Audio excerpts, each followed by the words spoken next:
สบายดีท่านผู้ชมเนาะมื้อนี้ก็มาพอกันอีกแล้วกับหลัง UVA เนาะมื้อนี้ก็บ่ได้มีหยังหลายเนาะนี่ได้มาข้อพี่น้องได้มาข้อเอาสิเอามาสวายพี่น้องเบิ่งมากินนำกันเด้อพี่น้องเด้อนี่เพียงมื้อนี้ก็สิแกะมาข้อนี่แกะนี่แกะมาข้อนี่แกะนี่พี่น้องเอ้ยนี่งามไรแกะใส่เลยนี่ตอนนี้กะแกะไปเรื่อยๆเนาะแกะไปเรื่อยๆนี่พี่น้องแต่ตอนนี้เขาก็แกะเรียบร้อยแล้วเนาะแต่แกะมาก็เปลือกก็อยู่นี่เนาะเพราะเปลือกมันบริทิ่มเนาะสิเอามาตำใส่กับแจ่วนี่พี่น้องเดี๋ยวมาตำแจ่วใส่กับแจ่วนี่ถ้าผู้ใดทิ่มเปลือกมันโอ้โหสว่างมาข้อนี่บ่เป็นตะกิดเลยพี่น้องโปรเซฟรับรองมานี่อย่าลืมเนี่ยปูนาพี่น้องโมเมนปูม่าเด้อปูนาฟังดีๆปูนาโมเมนปูม่าเด้อพี่น้องเด้อมาในกะเริ่มลงมือต้อนเลยเนาะพี่น้องเนาะนี่แจวนี่เอาก็นี่พี่น้องทอดลงเลยนี่สากนี่ตำเลยพี่น้องตำให้ละเอียดให้แรกละเอียดพี่น้องหอมแล้วแรกอะไรนี่แรกอะไรนี่แรกเรียบร้อยแล้วแรกไม่ต้องเอาอะไรเอาแรกซ้ำนี่พอ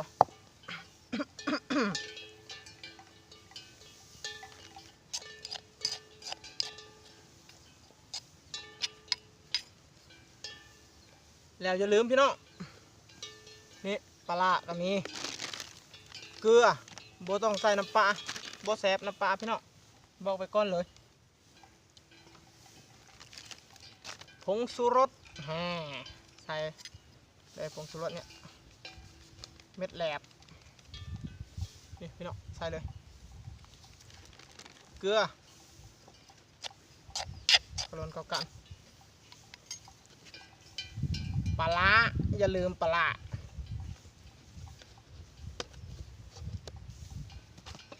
ปลาแดกปลาเอาก็เอาน้ำใส่เลยเนาะก็เลยเอามาเทใส่เลย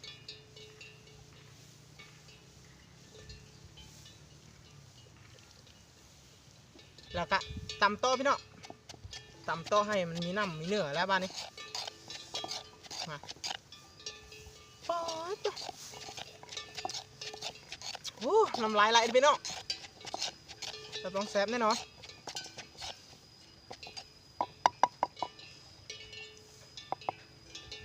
บัดนี้ก็จะเริ่มพี่น้อง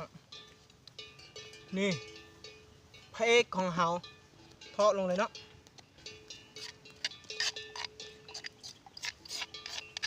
รับรองพี่น้องเอ้ยแล้วโคลนให้เข้ากัน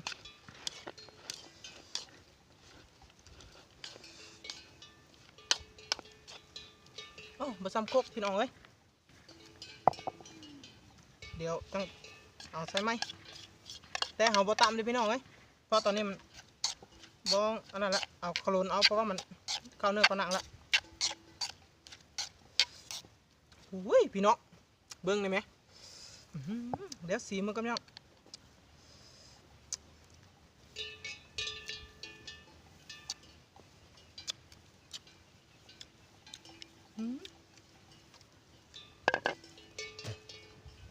แซ่บหลายพี่น้อง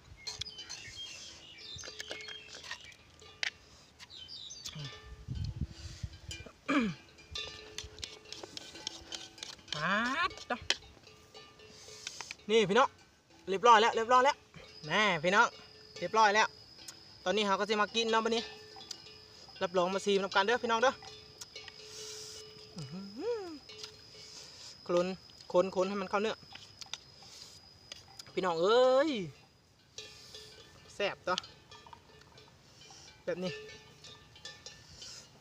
แซ่บหลายบาจ้ะแซ่บหลายพี่น้องบอกเลยว่า2 เม็ด 2 เม็ดพี่น้อง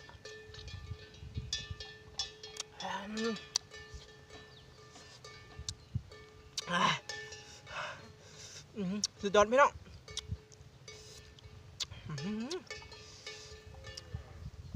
แล้วแต่เรื่องมาข้อเนี่ยแต่ค่อยบ่ค่อยกลุ่นดอกมือแต่คืนเลย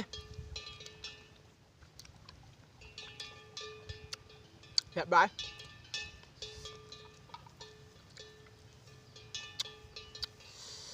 เด้อพี่น้องเด้อกินน้ำกันน้ำเนี่ยจังหน่อยพี่น้องคำใหญ่ๆคำโอ้ให้พี่น้องเลยเด้อคำนี้เด้อ4 เม็ด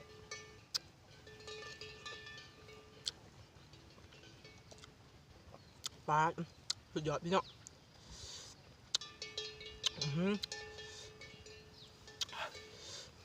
เผ็ดก็เผ็ดพี่น้องเผ็ดแล้วแห้งดี5 เม็ดอีกพี่น้องสุดยอด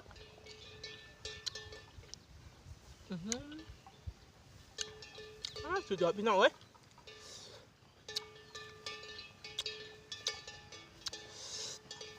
บาดแซ่บหลายพี่น้อง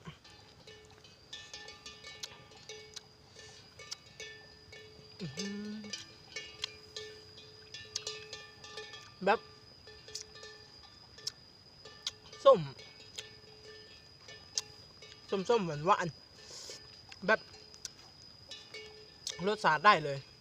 แต่เฮ็ดแบบยักเผ็ดแน่เนาะพี่น้องก็เลยเผ็ดแห้งยอมรับว่าเผ็ดแห้งแต่นี่มันเราใส่กระปูน้ำพี่น้องเอ้ยกระปูนี่ตีนกระปูนา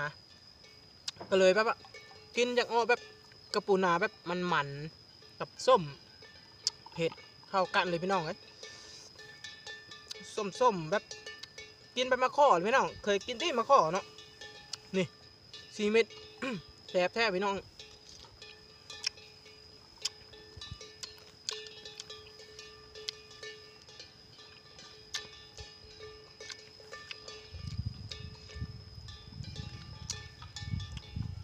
มาข้อเดือน5พี่น้องกกของข้อมันเป็นเต็มกกอยู่พี่น้องได้มาได้กะมากินเด้อพี่น้องเด้อนี่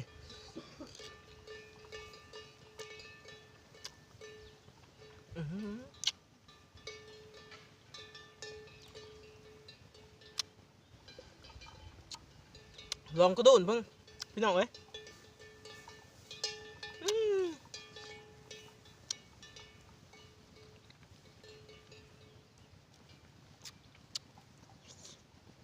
สุดยอดแซ่บหลายพี่น้องอย่าลืมนะพี่น้องนะถ้ามีมะข้อสั่วแบบที่ค่อยผาเฮ็ดเนี่ยถ้าผาเฮ็ดมาเป็นกันแต่อย่าลืมกับปูกับเปลือกกับปลาแดกแบบนี้อย่าลืมถ้าคาดพวกจำพวกนี้ไปยังใดยังเนื้อบ่แซ่บพี่น้องถ้ามะข้อ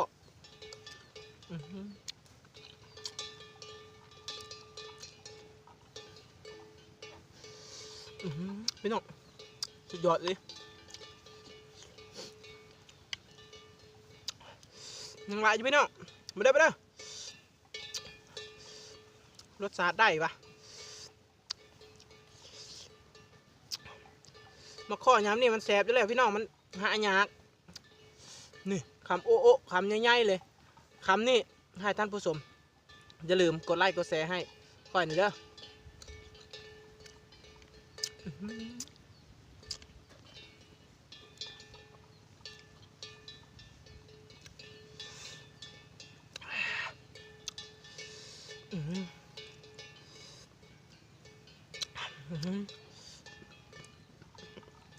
บ่เปิดพี่น้องเอ้ยถ้าผู้ใดได้กินมาข้องามนี่สุดยอดเลยดิ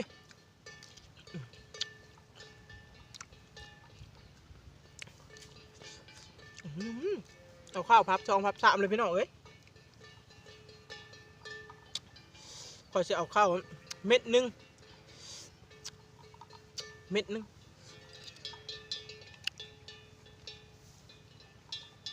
กระดุนพร้อมพี่น้อง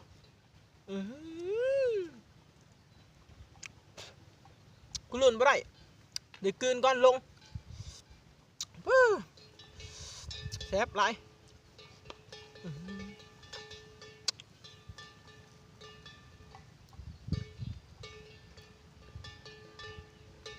อุ้ยอื้อหือ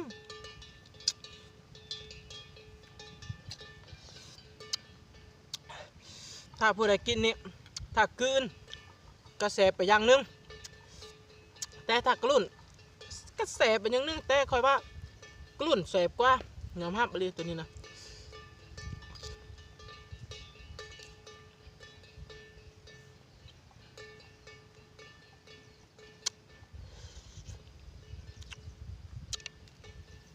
เพราะ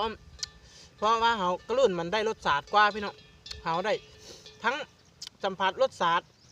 แซ่บหลายพี่น้องกะสำหรับมื้อนี้ครับพอซ้ำนี้เนาะพี่น้องเนาะกะอย่าลืมกดไลค์กดแชร์ให้